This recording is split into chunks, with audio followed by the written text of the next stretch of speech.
Hello friends, ഇന്ന് ഞാൻ വന്നിട്ടുള്ളത് നല്ലൊരു സോഫ്റ്റ് ആയിട്ടുള്ള വട്ടയപ്പത്തിൻ്റെ ഒരു റെസിപ്പി ആയിട്ടാണ്. അപ്പോൾ ഇതിന് വേണ്ടി കപ്പിയൊന്നും കാച്ചേണ്ട ആവശ്യമില്ല. അതൊന്നും ചെയ്യാതെ തന്നെ നമുക്ക് നല്ല സോഫ്റ്റ് ആയിട്ടുള്ള നല്ല ടേസ്റ്റി ആയിട്ടുള്ള വട്ടയപ്പം തയ്യാറാക്കാം. അപ്പോൾ നമുക്കിത് എങ്ങനെയാണ് ചെയ്യുന്നത് നോക്കിയിട്ട് വരാം.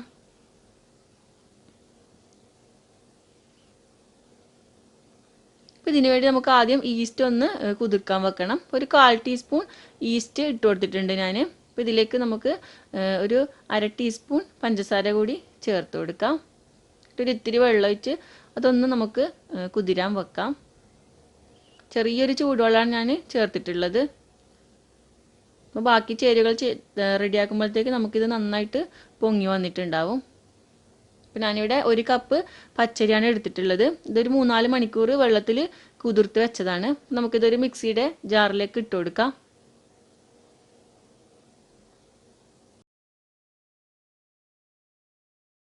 ഇനി ഇതിലേക്ക് കപ്പി കാച്ചുന്നതിന് പകരം നമുക്കൊരു 1.5 ടേബിൾ സ്പൂൺ വേവിച്ച റൈസ് ഇട്ട് കൊടുക്കാം, സാധാരണ ചോറ്. ഇനി ഇതിലേക്ക് ഞാനൊരു 3/4 കപ്പ് ചിരവിയ തേങ്ങ ഇട്ട് കൊടുക്കുന്നുണ്ട്. നമുക്കിതിലേക്ക് ഞാൻ ഒരു 4-5 ടേബിൾ സ്പൂൺ പഞ്ചസാര ചേർത്ത് കൊടുക്കുന്നുണ്ട്. കാരണം ഇത് ഞാൻ കറി കൂട്ടിയിട്ടല്ല കഴിക്കാൻ പോകുന്നത്, അതുകൊണ്ടാണ് പഞ്ചസാര അധികം ചേർത്തത്. കറി കൂട്ടിയിട്ടാണെങ്കിൽ പഞ്ചസാര ഇത്ര ചേർക്കേണ്ട ആവശ്യമില്ല.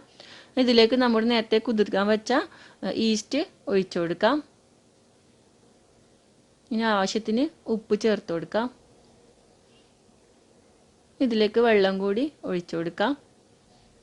ദോശയുടെ മാവിൻ്റെയൊക്കെ ആ പരുവത്തിലാണ് അരച്ചെടുക്കുന്നത്, അപ്പം നോക്കിയിട്ട് വെള്ളം ഒഴിച്ചു കൊടുത്താൽ മതി. അപ്പോൾ നമുക്കിനി നന്നായിട്ട് ഇതൊന്ന് അരച്ചെടുക്കാം. നല്ല മിൻസായിട്ട് അരച്ചെടുക്കണം. ഞാനിവിടെ നന്നായിട്ട് അരച്ചെടുത്തിട്ടുണ്ട്. നമുക്കിതൊരു പാത്രത്തിലേക്ക് ഒഴിച്ചു കൊടുക്കാം. നല്ലൊരു കുഴിയുള്ള പാത്രത്തിലേക്ക് ഒഴിച്ചു കൊടുക്കണം, കാരണം ഇത് പൊങ്ങി വരും. പിന്നെ ചെറിയ പാത്രത്തിലാവുമ്പം പൊങ്ങി പുറത്തേക്ക് പോകാനുള്ള ചാൻസ് ഉണ്ട്.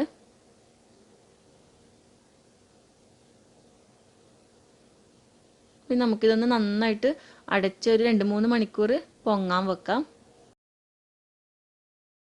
അപ്പോൾ തണുപ്പ് കാലാണെങ്കിൽ കുറച്ച് സമയം എടുക്കും പൊങ്ങാൻ വേണ്ടി. അപ്പം കാലാവസ്ഥ അനുസരിച്ച് ഇതിന് മാറ്റം വരും. അപ്പോൾ ഇവിടെ നന്നായിട്ട് പൊങ്ങി വന്നിട്ടുണ്ട്. നമുക്കിത് തുറന്ന് നോക്കാം. അപ്പം ഇത് ഇളക്കേണ്ട ആവശ്യമൊന്നുമില്ല. നമുക്ക് നേരെ പാത്രത്തിലേക്ക് ഒഴിച്ചു കൊടുക്കാം. അപ്പം ഇതിനു വേണ്ടി ഞാനിവിടെ ഒരു പാത്രത്തിൽ കുറച്ച് എണ്ണ തടവി വെച്ചിട്ടുണ്ട്. സ്റ്റീൽ പാത്രമാണ് ഇവിടെ എടുത്തിട്ടുള്ളത്. അപ്പോൾ നിങ്ങളുടെ കയ്യിൽ ഏതാ ഉള്ളത്, കുറച്ച് കുഴിയുള്ള പാത്രം അതിൽ എടുത്താൽ മതി. അപ്പോൾ നമുക്കിതിലേക്ക് നമ്മുടെ മാവ് ഒഴിച്ചു കൊടുക്കാം.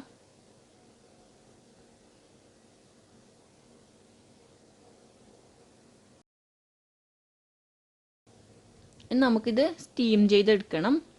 ഒന്നുകിൽ ഇഡലി ചെമ്പിലോ അല്ലെങ്കിൽ സ്റ്റീമർ ഉണ്ടെങ്കിൽ സ്റ്റീമറിലോ നമുക്കിത് വേവിച്ചെടുക്കാം. പിന്നെ ഞാനിവിടെ വേറൊരു പാത്രത്തിലും കൂടി ഒഴിച്ചിട്ടുണ്ട്. ചെറിയൊരു കേക്ക് ടിന്നാണ്. അതുപോലെ ഒരു വലിയൊരു പാത്രത്തിൽ വെള്ളം ഒഴിച്ച് അതിൻ്റെ മേലെ ഒരു കനമുള്ള ഒരു പാത്രം മറിച്ച് വെച്ചിട്ടുണ്ട്. അതിൻ്റെ മേലെയാണ് മാവൊഴിച്ച പാത്രം വെച്ച് നന്നായിട്ട് വേവിച്ചെടുക്കാൻ പോകുന്നത്. നമുക്കിതൊന്ന് മൂടി വെക്കാം. നമുക്ക് കുറച്ച് സമയം കഴിഞ്ഞതിന് ശേഷം ജസ്റ്റ് ഒന്ന് ചെക്ക് ചെയ്ത് നോക്കാം. ഒരു ടൂത്ത് പിക്കോ അല്ലെങ്കിൽ വേറെ എന്തെങ്കിലും വെച്ച് ഒന്ന് കുത്തി നോക്കാം. അപ്പോൾ ഇവിടെ നന്നായിട്ട് വെന്തിട്ടുണ്ട്, കാരണം നമ്മുടെ ടൂത്ത് പിക്ക് നല്ല ക്ലീനാണ്. അപ്പോൾ നമുക്കിത് അടുപ്പിൽ നിന്ന് മാറ്റാം. തണുത്തതിന് ശേഷം നമുക്ക് പാത്രത്തിൽ നിന്ന് മാറ്റാം. അന്നേരം നമുക്ക് ഈസി ആയിട്ട് ആ പാത്രത്തിൽ നിന്ന് ഇളകിപ്പോന്നോളും. ഇനി ഞാൻ ആ കേക്ക് ടിന്നിൽ ഒഴിച്ചതും കൂടി ഇവിടെ വേവിക്കാൻ വെച്ചിട്ടുണ്ട്. അപ്പോൾ ഇതും റെഡിയായി വന്നിട്ടുണ്ട്. അപ്പോൾ നന്നായിട്ട് തണുത്തതിന് ശേഷം ഇതുപോലെ സൈഡിലൊന്ന് കത്തിനെ കൊണ്ട് ജസ്റ്റ് ഒന്ന് ലൈൻ ഇട്ട് കൊടുക്കാം. ഒരു പാത്രത്തിലേക്ക് നമുക്കിത് മാറ്റാം. ഈസി ആയിട്ട് ഇത് ഇളകി വരും. അപ്പം നമ്മുടെ നല്ല സോഫ്റ്റ് ആയിട്ടുള്ള വട്ടയപ്പം റെഡി ആയിട്ടുണ്ട്.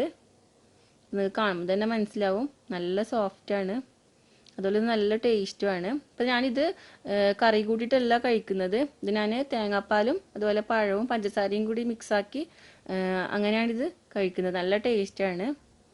ബാക്കി കുറച്ച് മാവും കൂടി ഉണ്ടായിരുന്നു, അപ്പോൾ അതും ഞാൻ ഇതുപോലെ വേവിച്ചെടുത്തിട്ടുണ്ട്. അപ്പോൾ നമ്മുടെ വട്ടയപ്പം ഇവിടെ റെഡി ആയിട്ടുണ്ട്. അപ്പോൾ ഞാൻ അതൊന്ന് കട്ട് ചെയ്യുന്നത് കാണിച്ചു തരാം.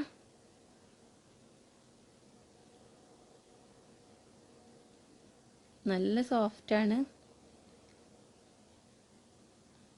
അപ്പോൾ നിങ്ങൾക്ക് എൻ്റെ വീഡിയോ ഇഷ്ടപ്പെട്ടെങ്കിൽ ലൈക്ക് ചെയ്യുക, ഷെയർ ചെയ്യുക. അപ്പോൾ വീണ്ടും നല്ല നല്ല വീഡിയോകളുമായി വരാം. Thank you.